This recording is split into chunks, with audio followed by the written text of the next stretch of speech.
here. We have really a great evening, both presentation and discussion to be had. We do have a couple of guests who I know are going to be coming in a little late. They're coming from work, so you know, they'll be joining us as well. So for those who do not know me yet, my name is Phoenix Kawamoto. I'm the project director here at the Greater New Paltz Community Partnership, and we have really quite an evening in store. Before I turn things over to Jim Tinger, I just wanted to give you kind of a vision of where we're headed for this evening. For folks who aren't familiar, the Community Partnership is a drug-free communities grant project, which means we basically have received federal funding to support this grassroots initiative to address youth needs, and in particular, reduce substance abuse in the community among those youth who are under 18 years of age. That doesn't mean that we don't care about people who are 18, 19, 20. It means that, you know, the funding gets used specifically for those programs that address the needs of teens and younger and their families. We do work with a number of community partners who are also working with college-age youth and older, because we don't operate or live in a vacuum. We're all interacting. And so we recognize that. And so we work with the college, we work with different community stakeholders. And right now I can say that having just prepared a presentation for a different setting, we have at this point over 150 members, active members in the community. Yeah, let's and the most exciting part about that as well for me, our membership needs to include participation from 12 different sectors in the community. So, you know, we have a lot of different people involved from different parts of the community, but the largest group that is involved with us at this time are teens, who make up 35% of the participation in this coalition. So it is really an exciting time and something we've been working very hard for. So the vision for tonight is that we're going to be focusing our conversation on, we're entitled it Youth Speak, because we are working together because we care so much about youth in this community.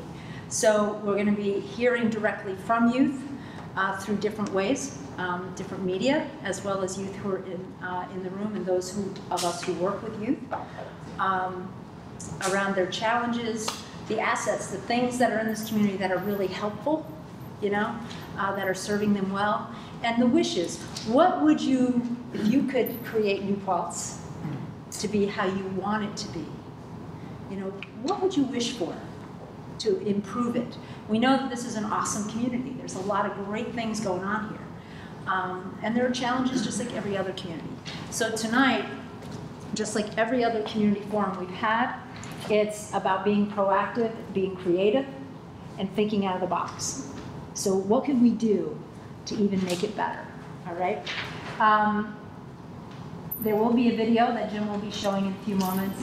I will be providing you with an update as to some of the new initiatives that have been launched as far as how we're addressing the need in the community, and then we actually get to our community dialogue, and we'll start brainstorming and just talking and listening to each other, okay? So without further ado, I'm going to turn the next part of the presentation over to Jim Tinger, Director of the New Paltz Youth Program. Yeah.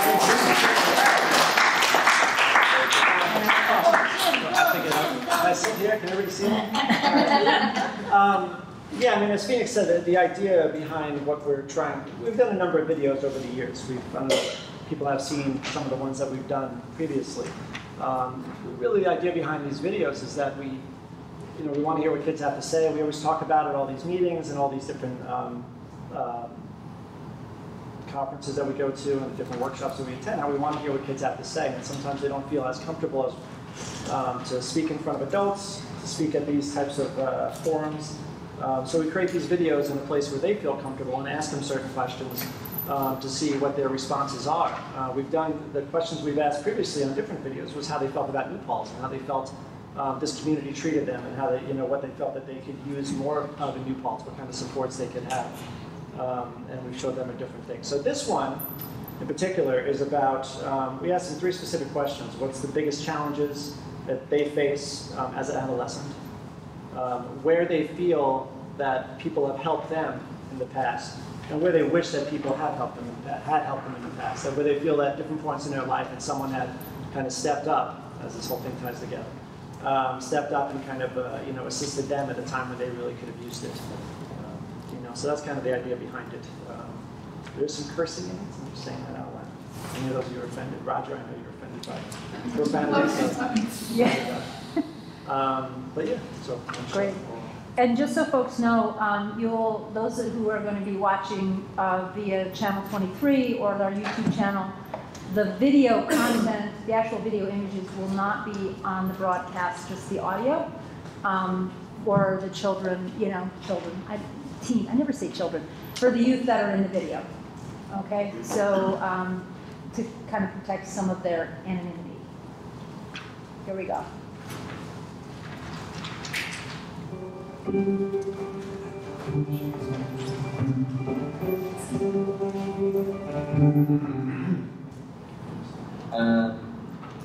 I think one of the biggest challenges in my life so far has been to try and create the artistic career for myself that I'm going for. It's a really tough industry to want to go into, and it's definitely been a challenge trying to get myself there. Probably just juggling family life and social life and keeping up with schoolwork all at the same time, trying to give everyone the proper amount of attention without falling behind in something.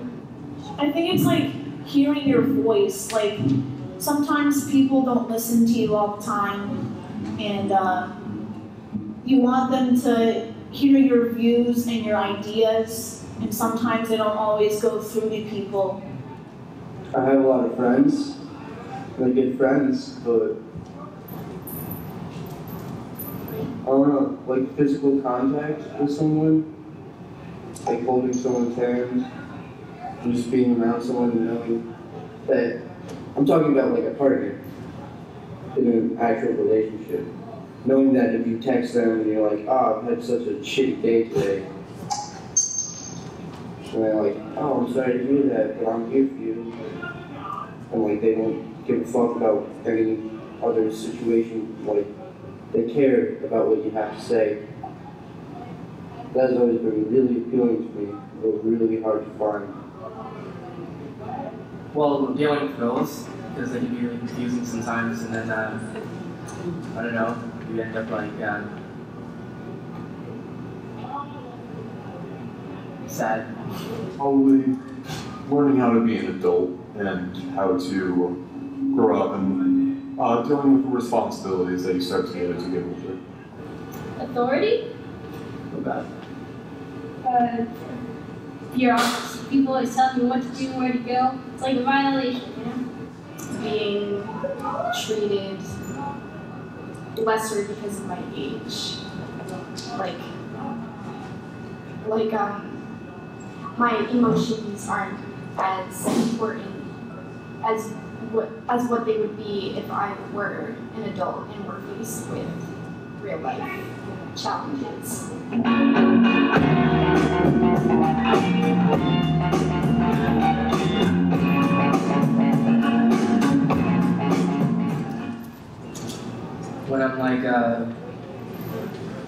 When I'm in school a lot of the time, it seems like I'm usually alone in things. Schoolwork, being made fun of. When I was riding a bike, I went to the BOCES parking lot and was riding a bike, and I wiped out because it was on the blacktop, and I scraped my knee really bad, and that's when I gave up, and I still don't know how to ride a bike, which I would love to learn how to, but no one really pushed me to do it.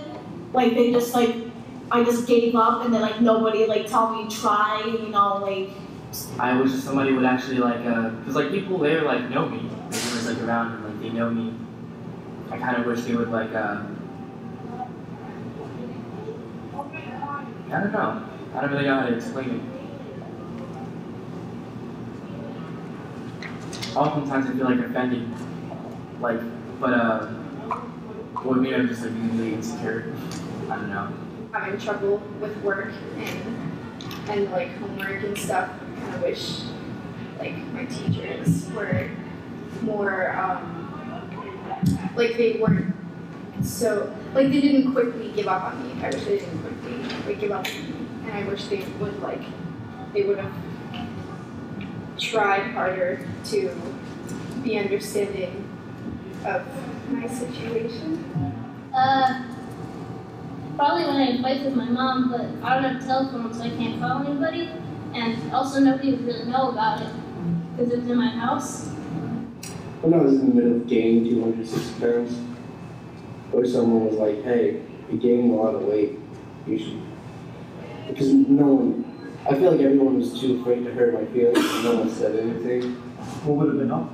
Just telling me.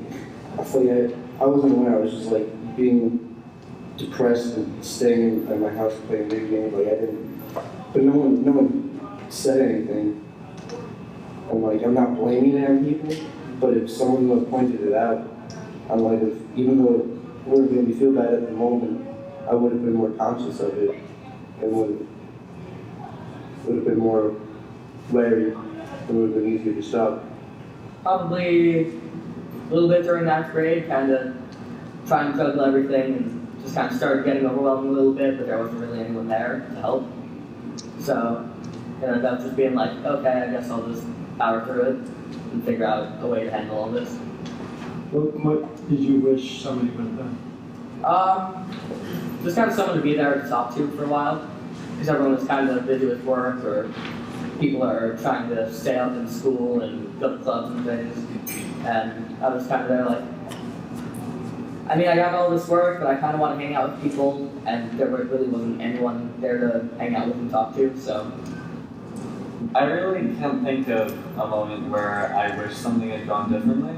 That's usually not how I go about things. I don't usually regret things that have happened in my life or wish my past had gone differently, because honestly, the steps that were taken in the past helped me get to where I am now, and I wouldn't change anything.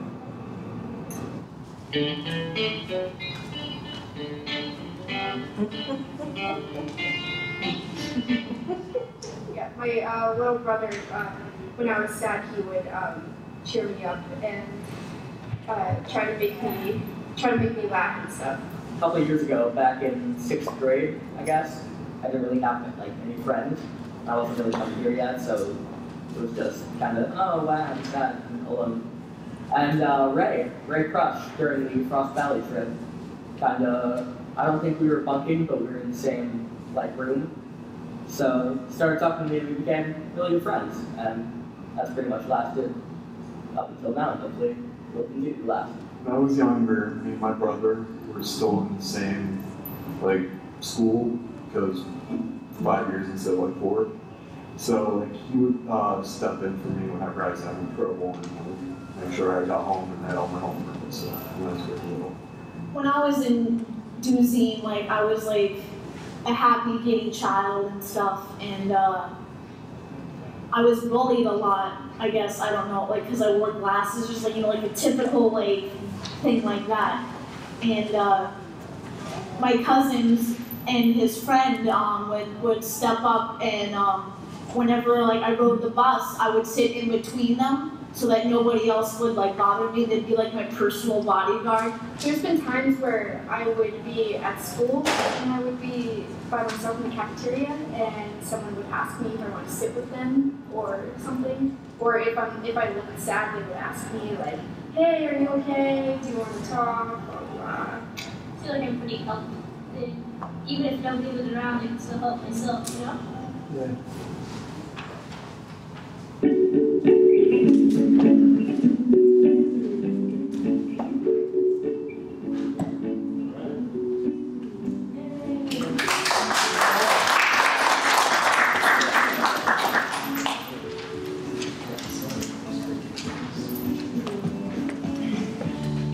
And just watching that, the interesting, I haven't really watched it, I've been editing it, so I haven't really like looked for the common themes or the common links or whatever, but it's really interesting, the whole, it's human contact, right? I mean, that's what everybody seems to want, is that like, just that contact to be recognized and to be spoken to and thought of, and, it's really impressive. Yeah. And it's nothing crazy. It's nothing like, no one wants like these, these insane things that, there's nothing shocking that I don't think about any of that. It was just, these basic things that everybody, and not just now when you sort of 19-year-old, you sort of 15-year-old, but they're talking about times when they were 5, when they were 10, 15 last night, There's all these different occurrences at different times in their lives. One of the things that we've done a lot of work with and we continue is in line with what Jim was just saying, is it's the simple acts that add up. It's, in those moments, finding those moments to notice and to step up and step out of yourself and just make contact, make that acknowledgement. You'll notice that, the slide up here is for a new program that we are really, it's gaining momentum that I didn't really anticipate, which is wonderful. Step Up is a bystander intervention program. So basically what that means is it's about teaching people how to do just that, how to step up, in lots of different types of situations to really create kindness, connection, to offer support, to let people know how much you really do care. One of the things that that really was striking to me was the young woman who said, being in the cafeteria and people just noticing if she looks sad, being able, coming up and saying, hey, are you all right? You look sad, or, those simple things of just being, being seen, being heard, being recognized. And we kind of just take those things for granted. Step Up is a program that we were trained in. Several of the coalition members were trained in through SUNY New Paltz. It is a program that they were trained in that comes out of the University of Arizona. And while it was designed for college-age youth, we have modified it for high school and for the community at large. And so, we're doing some pretty exciting things with it. And the goal tonight was, one, to give you a little bit of an update, an overview of what the program is. Sherry has a clipboard that she'll, kind of send around. After the presentation, if you'd like to come to a community presentation, please feel free to sign up for that. The youth presentations you'll hear more about from Alicia and possibly Olivia if she's supposed to be coming here from work. So those two gals should be coming up soon. But the goal tonight is to just give you a brief overview. So the program is designed to really help people know that, sorry, I'm kind of blocking the screen, that most people really want to do the right thing. This isn't about making people feel guilty and that you're, that you're failing the people you love, It's just saying, no, we know you want to do the right thing. We know you want to be helpful. Part of the challenge is helping people be aware of the opportunities where they can do that. And to give them skills in situations that they might want to step up in, but they don't feel confident, or they're not sure what to say, depending on the scenario. It is also a training that teaches people about the power of the peer group. Most people, and I'm going to look to my teens in this room, when conversation of peer pressure happens, which age group do you think that's directed at if it's at school and people are talking about peer pressure? No pressure. I think probably middle school or younger, just judging by my own personal experiences. I do remember, when I was at that age, I was still at the point in my life where I could say something, and then if my friend disagreed with me, I would just completely change my mind, so it wouldn't turn into an argument, or they wouldn't think I was weird or something. Yeah. And I think that's something that a lot of people go through, and a lot of people shouldn't have to go through. Yeah. Really. So we tend to think of youth when we think of peer pressure, Yeah. generally, right? Would you agree with that, like Alicia? further on, maybe you're less, like, you're probably not going to succumb that much to peer pressure just because you've learned that, you know, to have mind of your own. But until, like, yes, in high school, I think, Yeah. you're still, like, very, like, influenced by it. So what this program does is really, it points to that we're all vulnerable to the power of the peer group. And that's because of just being human beings. We're social. And we're very observant. And there is pressure to conform even though we don't speak it. And so, you know, we talk and we teach about, you know, kind of bringing that to awareness so people all of a sudden go, oh, wait a minute, I'm not a bad person for not stepping up. It's because I fell into that trap. And how do I step up? Because most people in a situation, if somebody, it's like, all right, go to a wedding.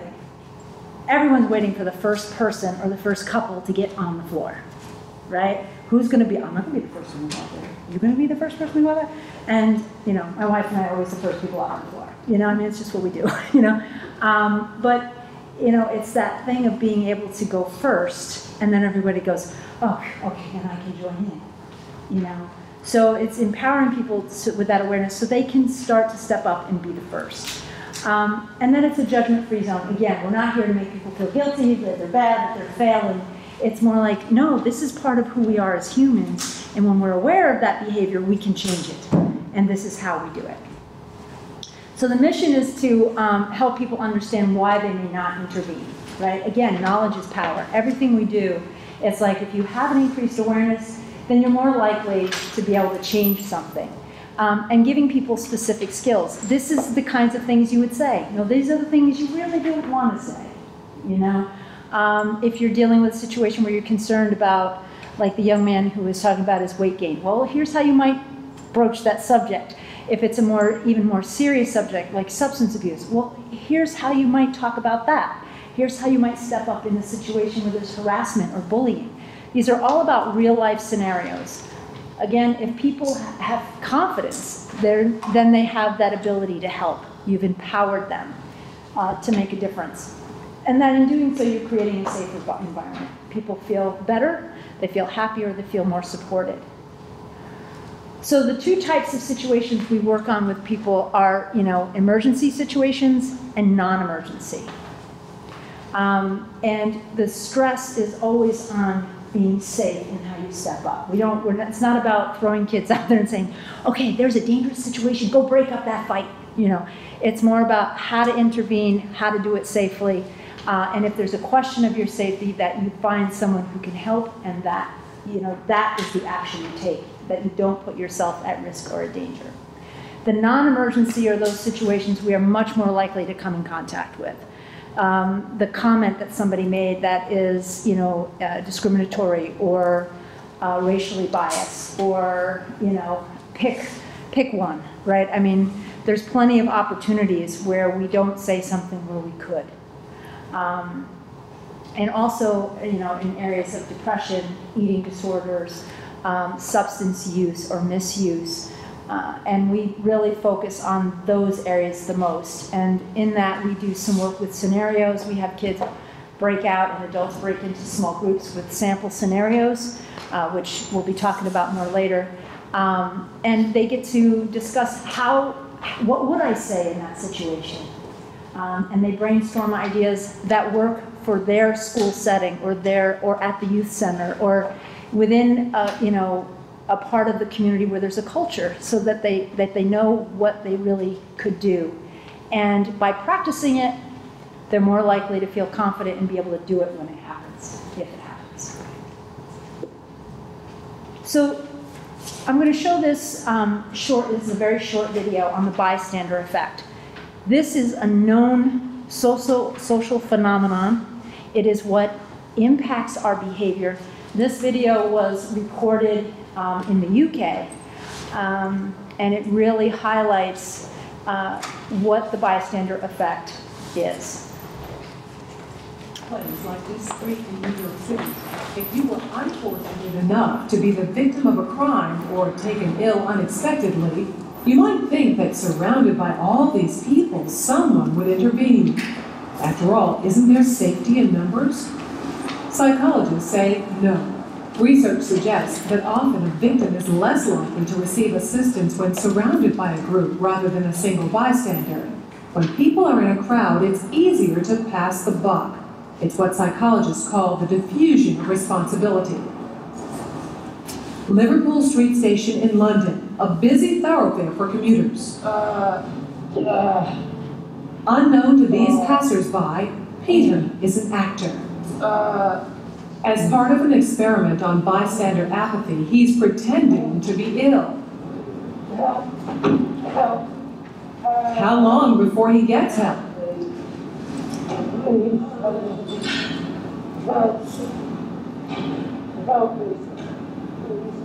Helping would be inconvenient or even risky. He lies there for more than 20 minutes and no one raises an eyebrow. It's always very distressing to watch situations like this where people are obviously suffering and no one's actually helping them. But what we have here is two conflicting rules. One is the rule that we ought to help, and the other is the rule that we ought to do what everybody else is doing. And here you have effectively a group of strangers who are exerting the pressure not to intervene, not to help, and it's very difficult to rebel. Ruth, another actor, takes Peter's place. How long before she receives help?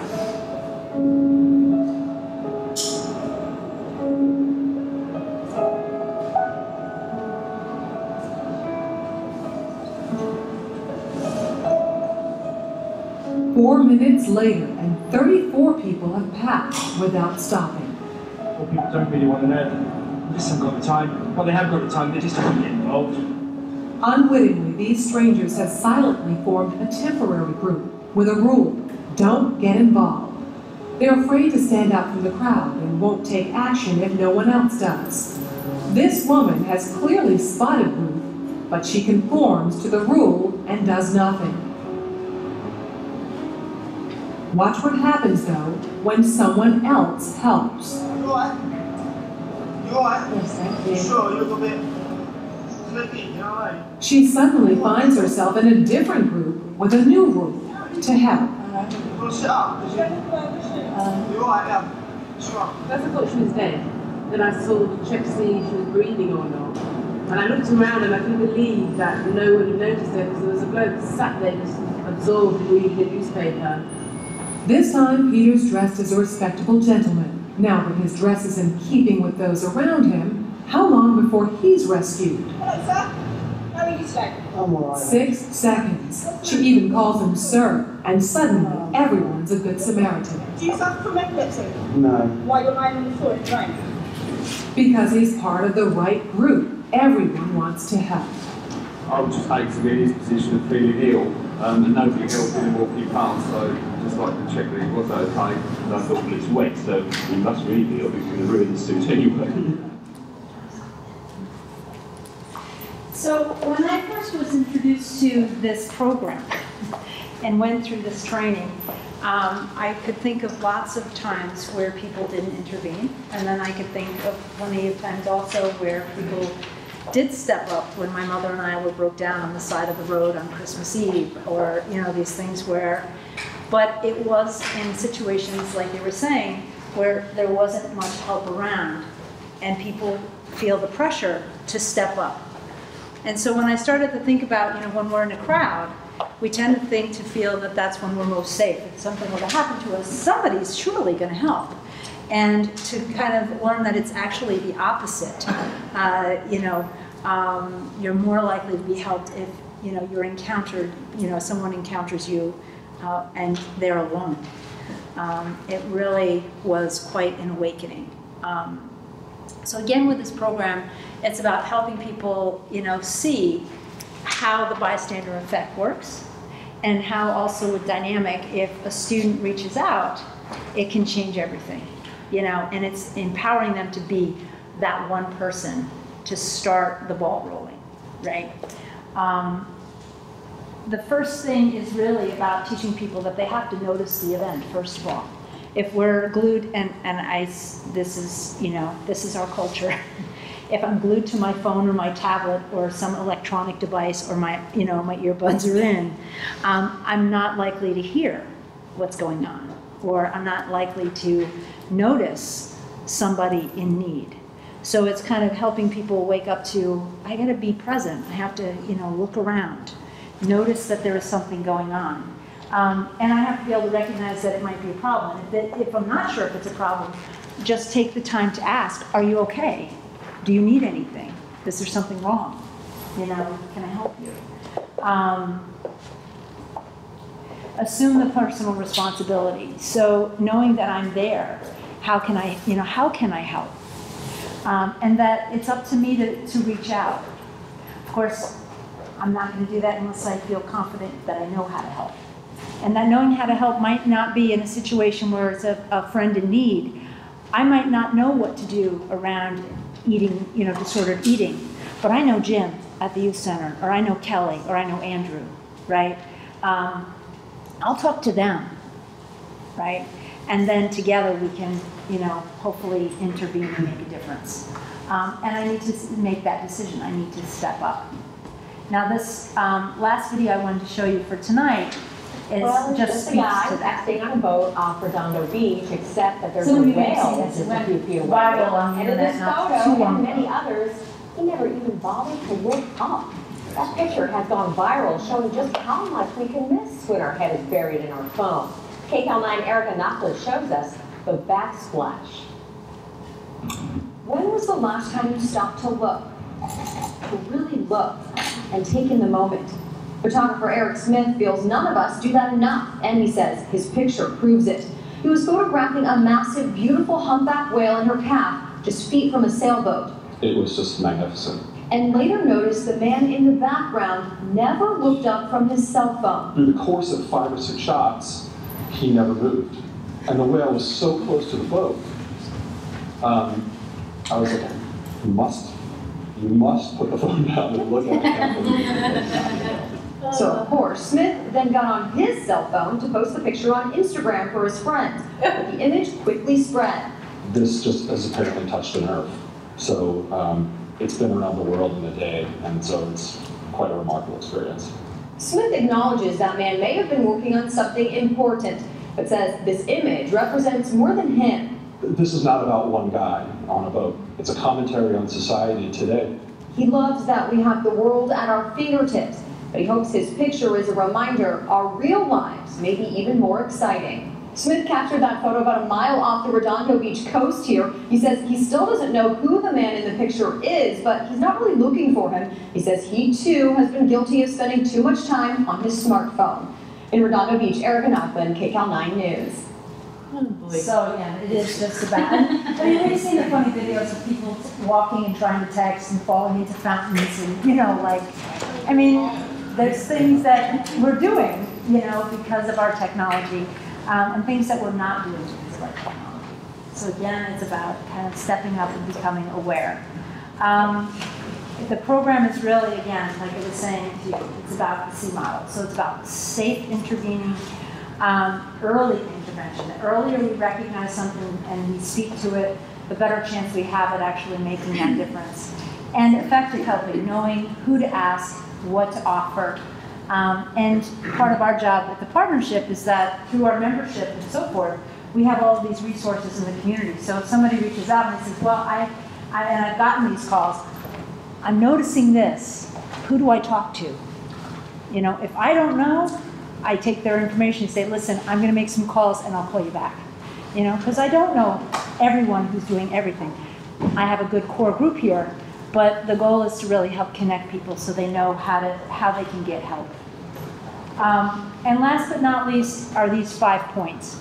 Now what you'll notice in this is it's really about teaching people how to do an intervention, right? Being able to communicate, I care about you. This is what I'm seeing. This is how that makes me feel. I want you to get help. I want you to talk to, I'm gonna go to you, Jim. I want you to talk to Jim. I'll go with you, right? I know, as soon as I saw this, I really understood the power of this program. And what I've shared with some of my students during this training is that, when I was just under 15, my life was in a really difficult place. And I was on a path of really self-destruction, you know. And my 4 best friends called me up and they said, "We want to come talk to you." And I had a feeling it wasn't good. And I said, "Sure." And they came over, and I was nervous. And they all sat, you can still see it, they all sat in a row on my couch. They pulled out these letters, and one at a time, they read to me how the behavior I was doing, how that was making them feel. And this was 1982, folks, right? Step up wasn't happening. You know, interventions were happening, but it wasn't like it is now. I really don't know how that all came about. They didn't consult with anyone that I know of. They were just guided in this process. And, you know, when they gave me what they wanted of me, which was to get help, and that they would go with me if I were willing to go, I proceeded to throw them out. But when I watched them all leave together from my 3rd floor apartment window, I was left alone in this dark apartment, knowing that they were together. I was by myself. This wasn't looking good. And it gave me what I needed to make the call to the first one the next day and say, "I've thought about it. You're right. I need help." And that put me on a journey. I would not be here today. I know that. These were 4 14-year-olds. So we all have the power to change lives, you know? But it's a matter of, do I have the courage to speak what's on my heart? Can I do it with love? So our goal is really to help give people those tools to be able to speak with the love that they have for their friends, their family, or the stranger that they encounter. I love when I'm on the road and I see something happen and I call 911 to report like a breakdown in the road, you know, and they say, "Yeah, we got it, mile marker such and such," and I'm like, yes, you know, people are calling, you know, but it's important to make the call. So here's what we're doing. This is an actual t-shirt design. We are working with a number of youth at the high school, and I would like to invite Alicia to talk about what we're doing at the high school and turn it over to you. So you can speak from there, you can come up here, whatever you feel most comfortable with. I can speak from here. That's great. Okay. So, yeah, I'm from New Paltz High School, and I'm in Phoenix, and my health teacher was Medico. We did a bystander intervention training, and we're learning what she just showed you guys in the presentation. And I think the video that everybody saw pretty much like explains really well, like concerns and the fact that a lot of youth are facing challenges, and they do feel that not enough people are stepping up to help them. And I know that, I don't think I ever told Phoenix this, but I learned about the bystander effect in my psychology class. And when I came home, I told my mom, like, this is really interesting, I can't believe this. And like, I wish that I could like, form a group and tell people about this. Oh, cool. Yeah, and then Ms. Nicole told me about Phoenix. Yeah, so I really do think it's important. And I know that I, for example, moved to New Paltz my sophomore year. And it was really like a relief to have people there to say like, oh, come at lunch, and come sit with me at lunch, or like, oh, we should talk, and they're like, oh, how are you, and everything. Like to have people do that was really refreshing. Like I was really worried that people would just mind their business. And I don't know, I think, I mean, there are a lot of problems at the high school, and I think also the middle school. Maybe especially the middle school. I don't think we've faced a lot of challenges in high school, but I've heard a lot of them in middle school. And I don't know, the first example that comes to mind is during gym class one time. this kid was called like an insensitive name, and this boy stepped up and was like, "Oh, you shouldn't really be doing that. You know, you shouldn't be calling that." And then he discussed it later in health class, and everybody like applauded this guy. And Ms. Redmond said something of the sort that, you know, it's so weird that we have to applaud this kind of behavior. Like, it should be common behavior and not something out of the ordinary that needs to be applauded. Can you tell folks what we're getting ready to start this fall? Yeah, we're going to be doing a presentation during freshman orientation, and to like introduce the freshmen to this idea that, and there's like 5 standards for them, so we're going to get people to like join in and like just tell everybody about it, to like have more of like people, like have people aware of it. So, yeah, and the entire freshman class is going to be trained by the peer trainers. We did a training at the college of 27 high school students, and they have now, that group is now expanded to include the peer educators as well. And so together, students from the first group and students now from the peer educators group are going to work together so that every high school freshman will go through the step-up training this fall. I think by January, by the end of the first semester. So it's really an incredible commitment at the district level. The youth leadership is amazing. And we're also doing in the community, just so you know, we're working right now with at least 5 different faith communities here in New Paltz who are working with me to create a program for their youth ministries as well as their parishes and congregations. So this is going to be rolling out in all different parts of the community. We've also did a training for Jim Tinger's staff and volunteers at the youth center. So there's a lot of really wonderful things, and we will be doing a community presentation for parents and community members this fall. So that's what the sign up is for. So if you'd like to attend the full training, it'll be an hour and a half, and probably here. And I really welcome people and invite them to sign up for that. And it'll be a free training. It'll just be, you know, coming here, and we'll be doing the breakout groups as well, and doing some interactive stuff as well as, you know, video and discussion. Okay. So having said that, thank you, Alicia. We're gonna really open it up now to, the goal is to open it up to discussion. And how we tend to do this is, you know, start the ball rolling with, you know, so what do we think are the big challenges, the biggest challenges that youth are facing? And what do we think things are that are working and helpful for youth? And then what do we want to see, or what might we think about doing to make it even better? All right? So I toss it out. We have people in the room from Family of Woodstock and Paltz. We have people from Step 1, adolescent, who provide substance abuse treatment, outpatient. We have Chief Snyder in the room for law enforcement, as well as, let's see if I get the proper title. Is it Lieutenant Sergeant or Sergeant Lieutenant? Rob. Rob Lucchese is here.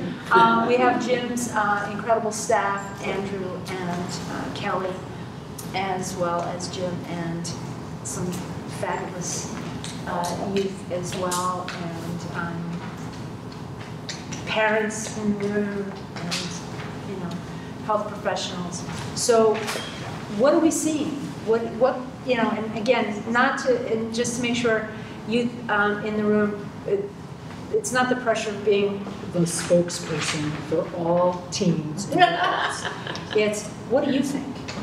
And only speak to what you feel comfortable with. No names, you know, really just general, you know, topics, ideas. And I'm going to stop talking and let you guys just take it away. So, yeah. This is a great program. Thank you. I'm really impressed with it. And what I'm getting is, what this is really is a simple form of mindfulness training. Because every step it's about mindfulness, and it's just, it's a really wonderful beginning step for people just to learn how to pay attention to what's going on around them. And that we're all responsible in whatever way we can handle it for addressing things that are happening around us. That's it. Great, thank you. I have a question for some of the people that have done this step up.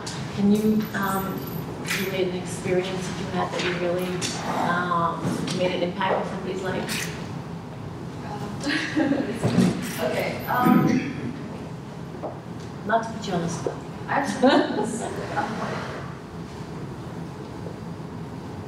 think, I remember, I don't know, I remember this one time, this is like a really a stupid thing, I guess, it's really simple.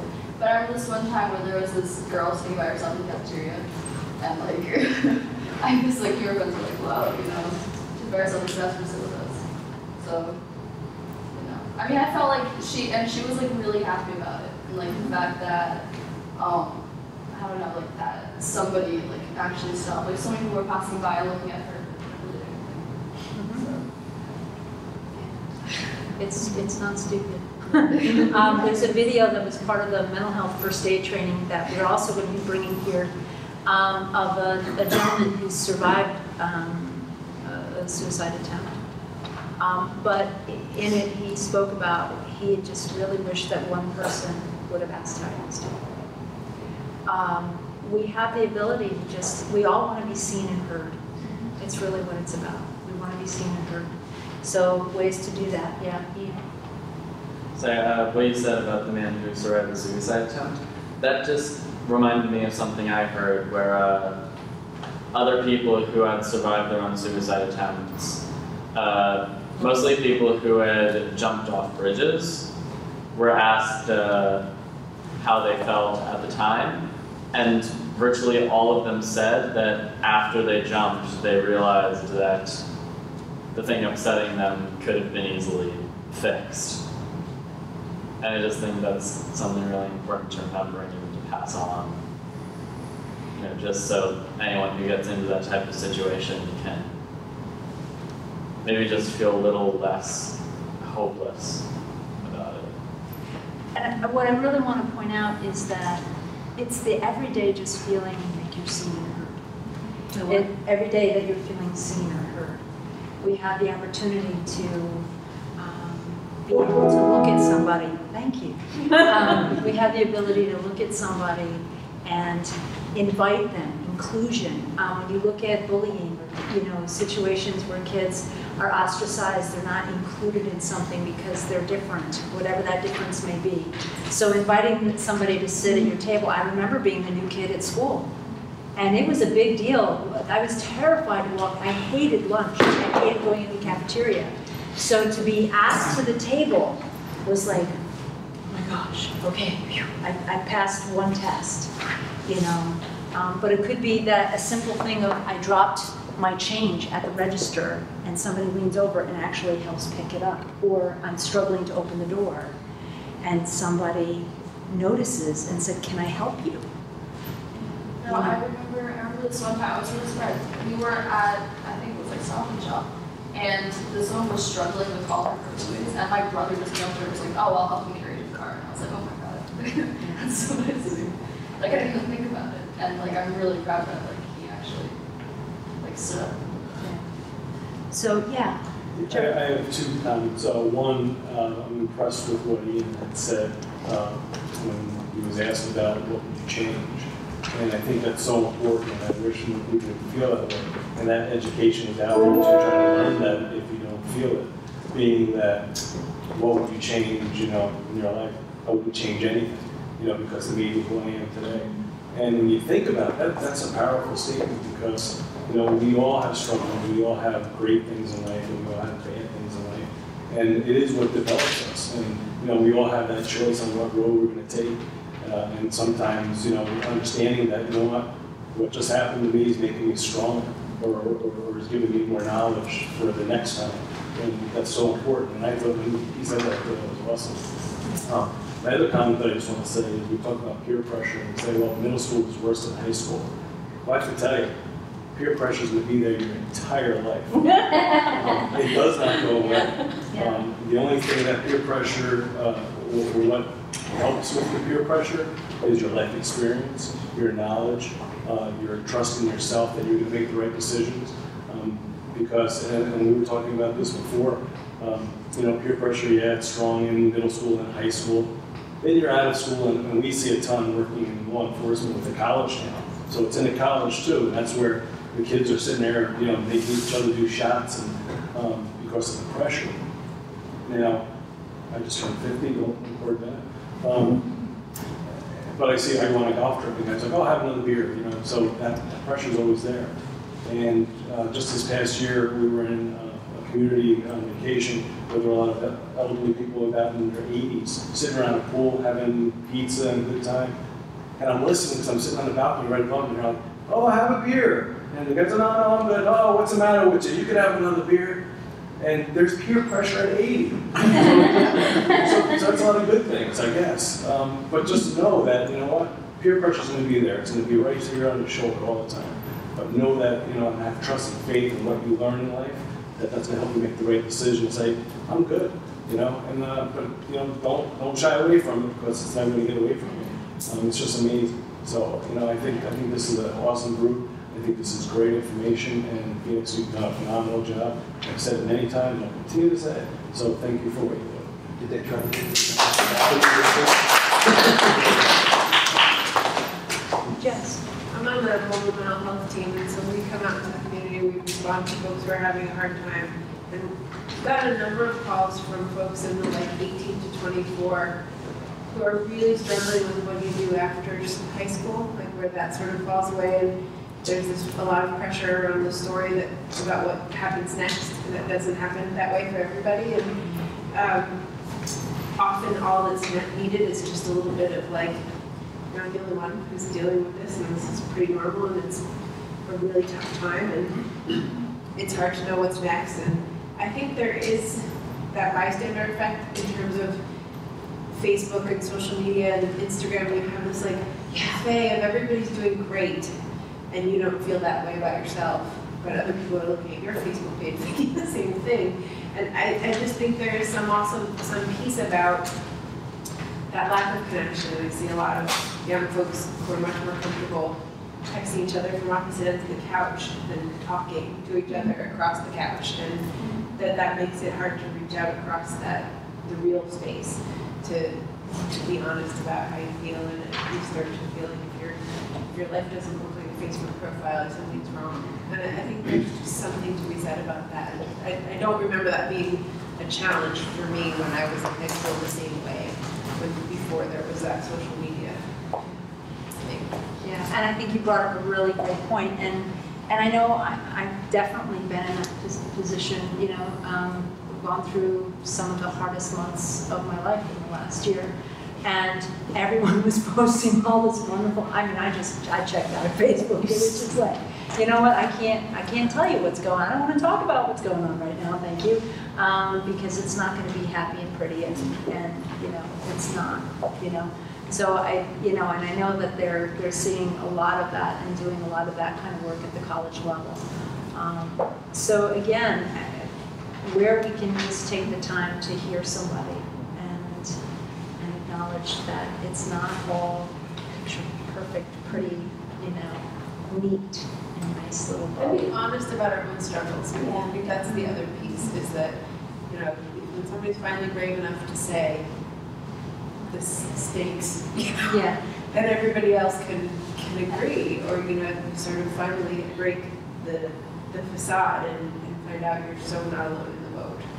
You could bring up a good point too, that a problem that's pretty particular to New Paltz is that age. You know, you can be in your 20s in New Paltz and still kind of go through that, you know, almost similar to teenagers. If you see them on the street, they look as if they are teenagers. And because it's the youngest town in the valley, you know, that you can be up to 30 years old. And then, you know, I mean, I always say that I never, you know, when I was on Long Island, when I was growing up there, you know, you graduated high school or went to college, then you get a job, you wear a suit and you go do your thing. It's not really like that here as much, you know. So you can kind of still fit in that, and they are the lost ones who are have it. You know, it's difficult to reach out and you know, talking to this woman today who has a 19-year-old who's graduated high school and she's just kind of in this abyss. There's not help for those people unless they volunteer for the help. There's no one who kind of steps up and steps in to kind of help them with stuff unless they're wanting to do it, because people are always willing to help kids. If kids need help, people want to direct them, put them in services and do stuff. And as they get older, it's more up to them to kind of step up for themselves. And then it's, you know, I think definitely, particularly New Paltz, I think there's a large population of people in that range, in their 20s, you know, kind of fall by the wayside. There's something that we did some work around, and I'm hoping that, you know, part of my job as the director of the project is to kind of look at the different strategies we're doing and kind of help people understand how they connect and how they complement each other. So as people were talking, there's a certain thing that we started doing some work around, and we paused in the action around it, and it's something called Sparks. And basically what Sparks says is that every one of us, I don't care what your age is, every one of us has at least one thing within us that lights us up, that gives us a sense of joy, a sense of purpose, that makes us feel excited about life, you know? And that the more we can help someone see their spark, connect with it, and help them connect with what they call, and this comes out of the Search Institute, it's not my, you know, making this up, you know, what they call spark champions. And basically what they said is that you need one person from the family. It doesn't have to be a parent. It can be, of course, but it may not be. It might be grandma. In my case, it was my nana. It could be a sibling, it could be an aunt. But one family member, someone from school, and someone from the community. And together, those three people help that youth find opportunities to explore and develop that spark without the pressure of turning it into a career. That's not the goal. The goal is to help them really develop that connection within themselves and that joy within themselves. Now, I know from the video, and I'm looking at Ian, he talked about, you know, music and arts, right? And so, you know, so to be able to help support that, you know, it might be art, it might be dance, it might be computers, it might be whatever, you know. So those are some things that we've been working towards on the partnership side. But I just want folks to see that, you know, there's different ways that you can step up, whether it's being a mentor, whether it's being just somebody who says, you know, Jim, I want to help you with this. Yeah, Ian, jump in. Yeah, that reminds me of, I just wanted to say about 4C, how else can we as a community member help? What that made me think of is maybe if more people got involved in something I was doing for a while that I just felt like doing, you know, not for any big reason, I just felt like it was something I had to do. But I started hanging out with a lot of younger kids, and I started hanging around them, and it really did kind of make me feel like I was being a mentor, like you said. And I guess I was really just hoping by spending enough time with them, I could, for lack of a better term, maybe rub off on them. And it has worked in some cases. And I feel like maybe if more people my age, or even people in the type of situation where they feel like they can do this, or just do the same type of thing, I think that would be a big help to the younger generation. Prepare them for what's to come. Jim is looking for your job.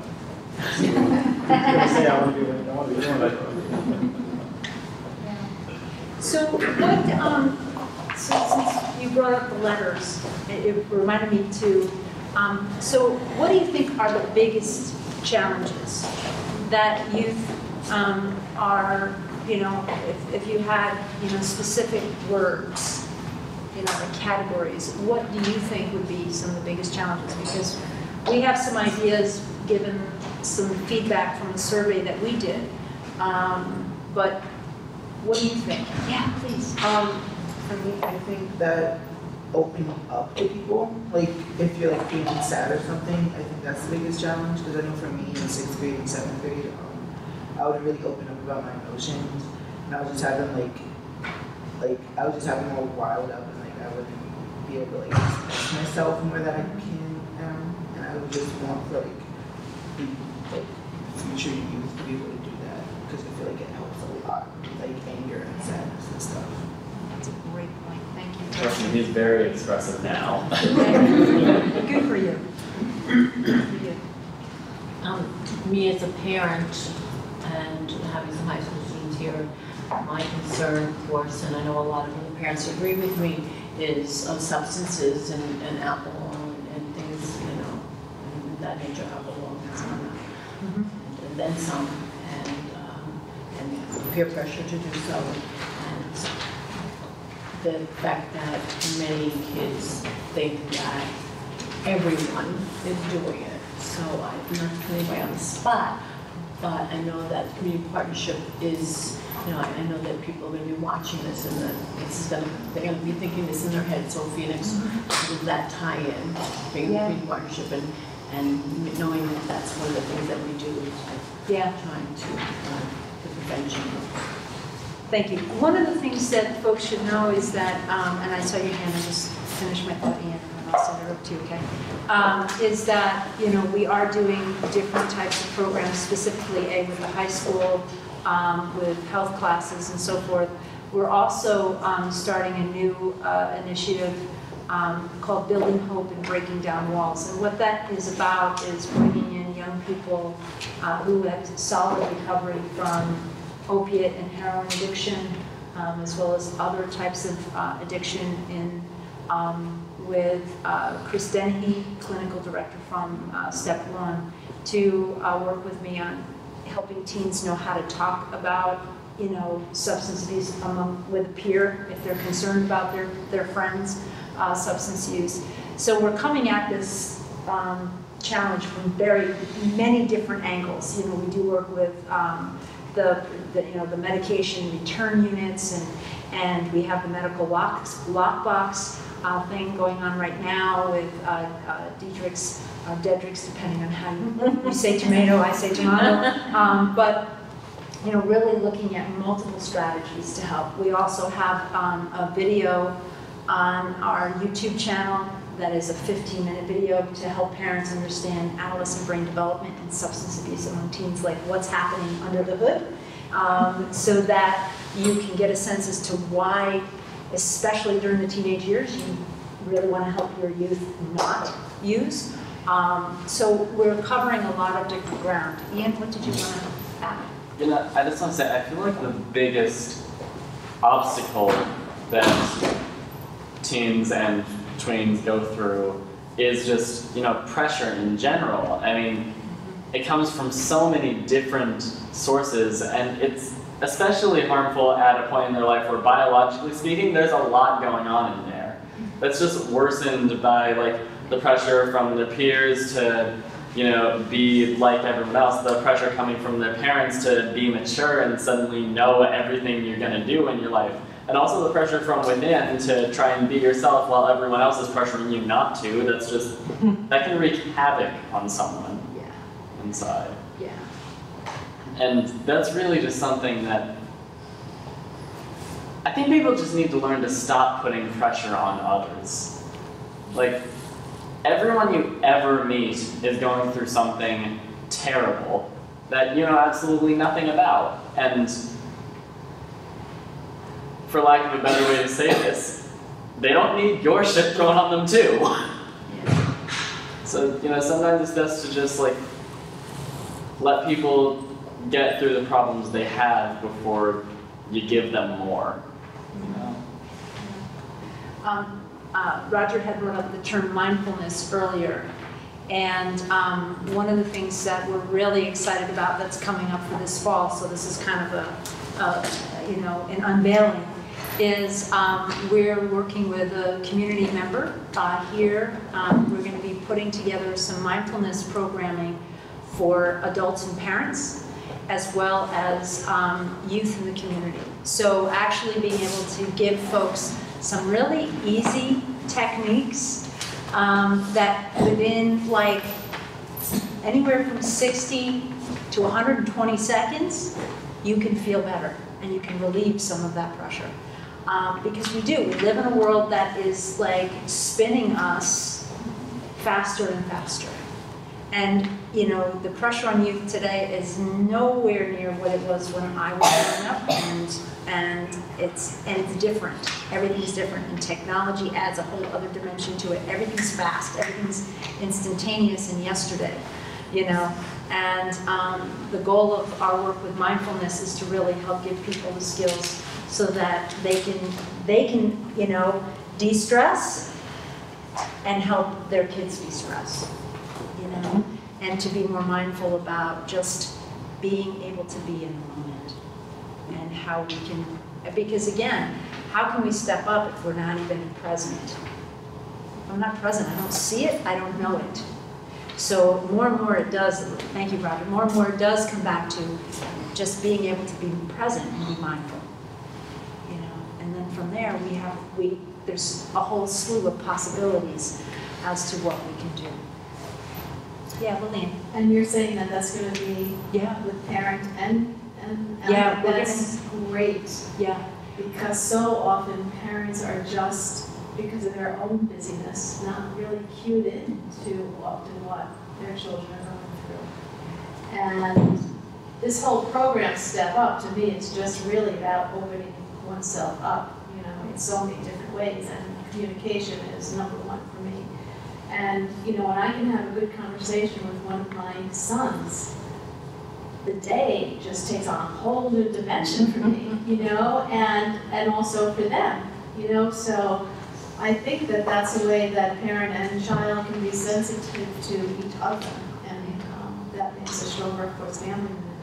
The other thing I wanted to say is, whoever did that logo, that T-shirt, it's great. Thank you. And my vision when I saw that was like, I just can't wait to see people walking around New Paltz with that. We had, it was a student at SUNY New Paltz whose name, I'm so sorry, she's a wonderful young woman, who designed that for us as a volunteer. She created it.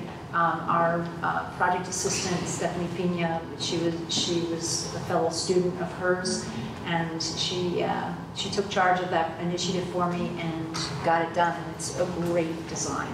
So you are going to see it around, and hopefully we'll be able to do some more things with it. Anything with the word step in it, I'm for. Yeah. So we're really excited about that. So our next quarterly meeting, which will be probably late October, we're going to be doing a mindfulness workshop as part of that meeting. So kind of keep your ears and eyes open for the date. Come and de-stress. It will be really a mindfulness session. Carrie Zerlini and I are working together to put that together. And we'll be co-training and offering that up for the community. So, and then we will roll out workshops for youth and for parents on mindfulness. So it is a happening thing. So what other things would you folks like to see? Yeah, Roger. So putting all the pieces together of what occurred tonight, what comes to parenting is, I really believe that most kids have really good value systems that they've got from their parents. And then because of peer pressure, and because of their perception of peer pressure, of wanting to be part of the group, often people stray in other kinds of directions that are sort of against their basic value system. So it's like, how do we wrap all of this into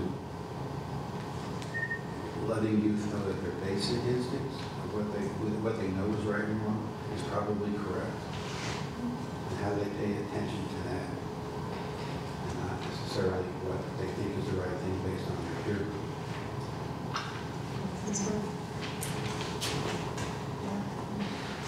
So who have some ideas that we can talk about? I just think more I mean, it's when like this happens. how do you wrap all of the programs, like all the different things that we're doing, we're all around the middle, around the edges of that, and how do we like sort of then bring it all together into the middle? It's really empowering people and acknowledging who they're from, you know, sort of authenticating.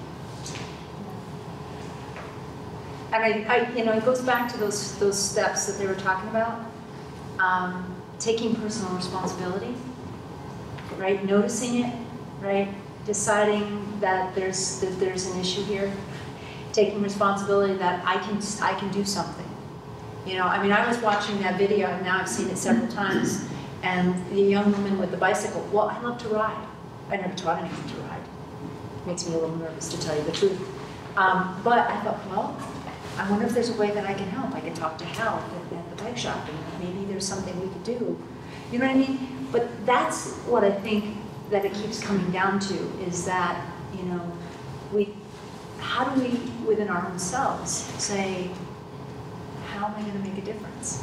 I mean, everyone here made a decision to be here tonight.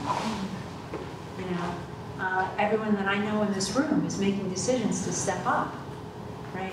So the more that we continue to do that, it just has that ripple effect. You know, being that power of example, being willing to show that you care, is really huge, and take the risk. So I don't have a specific, you know, more of a specific answer, but I'm looking at, you know, not to put people on the spot, but, you know, Andrew and Kelly, because you work so hard at the center as well.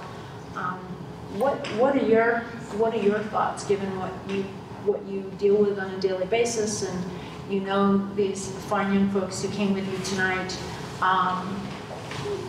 What do you see as something in response maybe to what Roger is talking about? And I'm also thinking too, Kelly, because you doing all the work that you do with family, and then having been at Benny Partial, you know, you've worked a lot with youth that, you know, with you know, some really intense needs. I just want to see what you can bring in, and then maybe our youth representatives here can chime in and add to that. I think it's definitely very important, like Zaycon said in one of the teens in the video, just to have, you know, their voices be heard and their feeling to be validated. You know, a lot of times, being a teenager and being in middle school or high school, you don't feel like they're being heard. And I think with the Step Up program, that's definitely a way, you know, for them to participate and be heard and be involved in something. It's great. Yeah, in terms of what Roger was bringing up, in terms of knowing what your values are and kind of putting them against what you are pressured to do, that's what you're trying to get at, right? How do you, when you take what you know is morally right and you have people telling you what you should be doing, how do you kind of, you know, go back to yourself and, you know, stay true to yourself? That's what you're looking to try and figure out, right? I feel okay about it. Oh, you feel okay about it? Okay. Because I think it's just very important to hammer home the importance of willpower, and being true to yourself and knowing who you are, because, you know, these two guys over here, they are very comfortable with who they are and what they do, and I think it speaks truly to who they are as people, and they're able to make the decisions they can make to be moral. So if peer pressure comes in right to their face, they're able to kind of stand up to it and say, no, that's not the way I'm going to act. I see a lot of the way they act, and it's more so Ian just because he's a little bit older, and I've kind of been working with Ian for like 5 years now, which is pretty crazy. But I see 6. Yes. Sorry, Ian. But a lot of the way I acted in high school, where peer pressure was always on me, and even beyond high school, because like you said, it's in college. It's tough in college, and it's going to be tougher to get out to the real world. But just to be true to yourself, I think it's really important to do that. I think this program is very good, and we did the Step Up program at the youth center. I think just, you know, it's just great. So. Thank you. Kelly, did you have anything you wanted to add as far as what your thoughts are? I mean, what Kelly said remember your name. What Kelly said about validation, I think that was the main thing that, I was thinking was, it's always about, it doesn't matter what's being said or how it's being said, just letting somebody know, no matter what age they are, that you hear them and you make an attempt to understand them, and knowing that validation isn't always about agreement. You don't always have to agree with it, but to at least say, I hear you, and find out, what do they want out of it? Do they want advice? And people, people don't always want advice, they just want you to listen. So doing that, and then the other thing I was thinking about was, did I lose it? I lost it, because that's what happens. Talking today. I lost it. It'll come back, because you were saying something, and I was like, oh yeah. I mean, you guys got it. I mean, that's exactly the same thing I was thinking. Yeah. Also, that's right.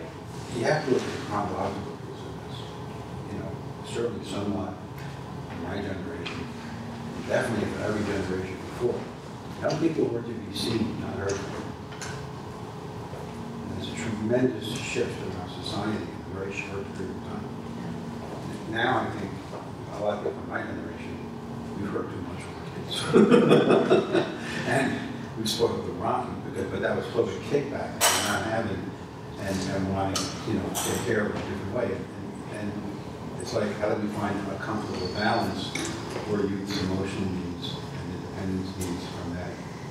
And, parents are respectful of that, they're willing to hear you, they're willing to support you, but not be helicopter parents, which is what most people in my generation do. Helicopter parents, which means you're always over and over the situation. Thank you.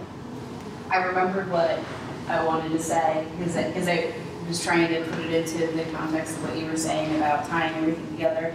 And I think it's important to remember that around value forming and figuring out your moral compass, like that's being an adolescent, and I think that's something that, they're always, that's where you figured it out. And I think the one thing that I say to the kids that I work with is, if that's something that really, if something really bothers you, if you're in a confrontation with somebody and it really bothers you, it's most likely a value of yours that is being stomped all over, that you're having an issue with. So I think that those, those tie into that. That when I said before, people pay attention to themselves. So that's exactly what Kelly said. Yeah. There's a couple of things that I want to make sure that I mention, and I had talked about the YouTube channel that we have, and before the program started, I was talking with Kelly and Andrew. We have a handout out at the table that lists, descriptions of different programs we've done on Community Conversations, which is the public access program that we do for Channel 23.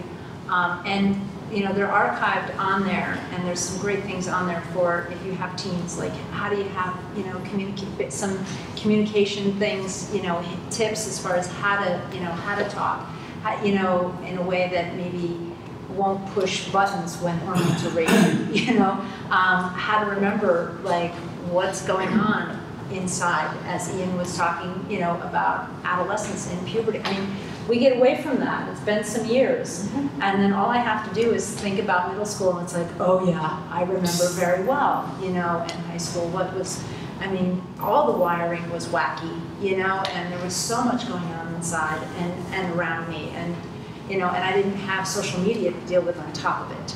You know what I mean? So, there's just these different layers that get added on as our society evolves. So I really encourage people to check that out. The other thing that I wanted to mention is that, through the Step Up program, when people get trained, and I alluded to this earlier with Jim, is part of the training is that we have different scenarios. And we have different groups, kids kind of pair off, they're in small groups, and they're working with scenarios that are real life-based issues, right? That can help support them in developing those skills and what to say, right? To check in with their own values. Yeah, what would I say about that? How would I how would I approach that situation? You know, as I was talking about earlier, because the more we can build confidence and have people practice those skills, the more likely that, and then also in that small group, they realize that they're not the only one who feels that way, you know, and if I realize that I'm not so unique, then it's easier to step out and be heard because I'm not so afraid of the backlash, right? There's that thing of, you know, we tend to project our, you know, our insides on everybody's outsides. You know, we look at what we're afraid of, and we assume everyone else is thinking the same way, feeling the same way, and they may not. You know, as Ian was saying, you know, people got a lot of their own stuff going on. You know, and I don't know. I chose to use the word stuff, but you know, we don't know what's in somebody's bags. You know, what they're carrying, their experiences, what their struggles are. But what was interesting about interesting about the scenarios is, like you said, we sat in a room with it was me and Stephanie, the assistant, and you know, like 5 or 6 kids only, you know, were part of it.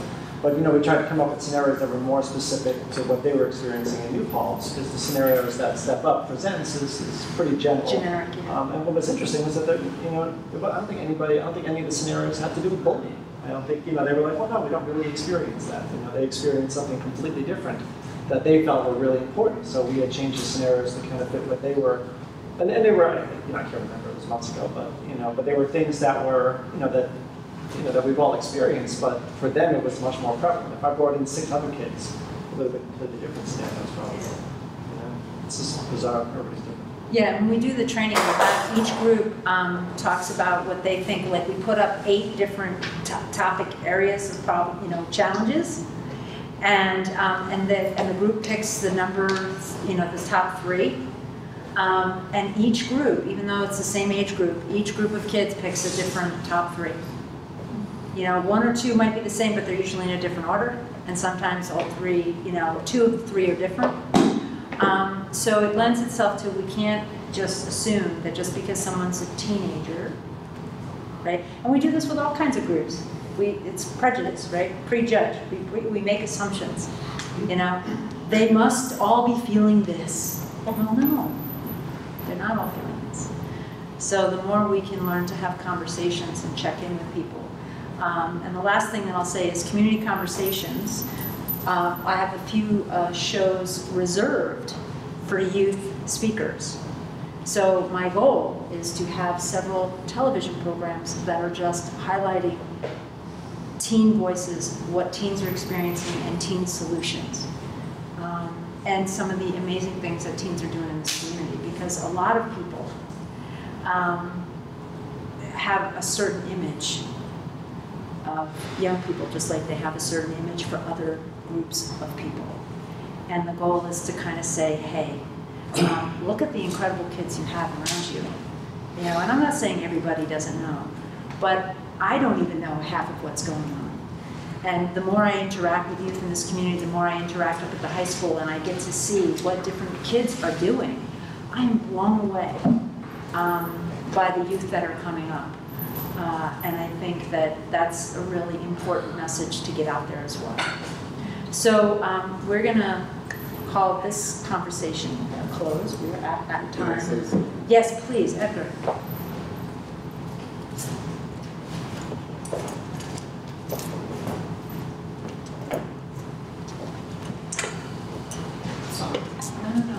My son passed away in July, as you know. This is my first public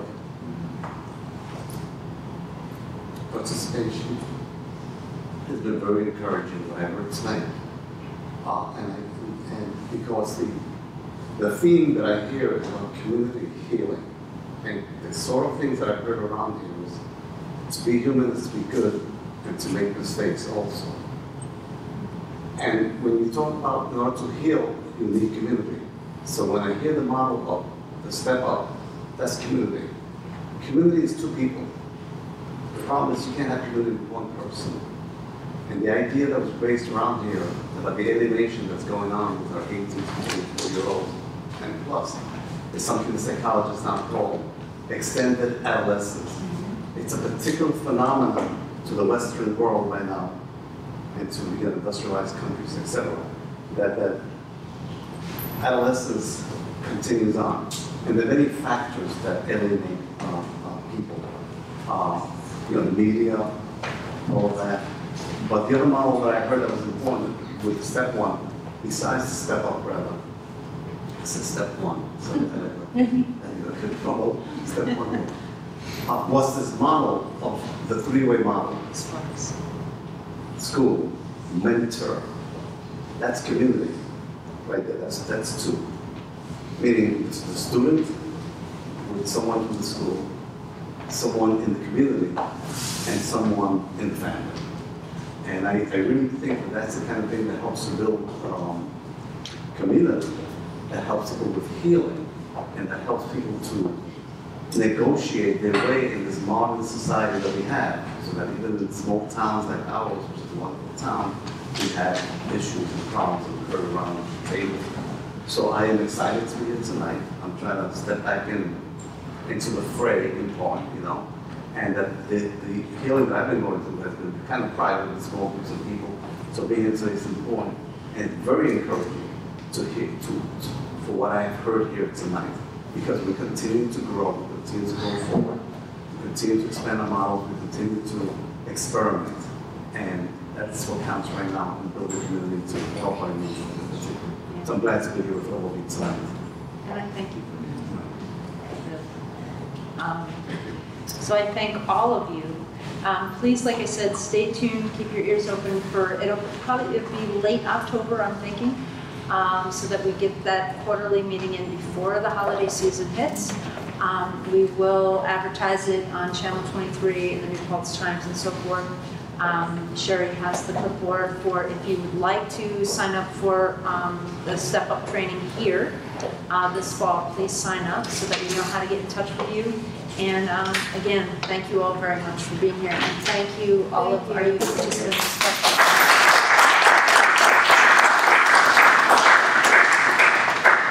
Good night. Good night.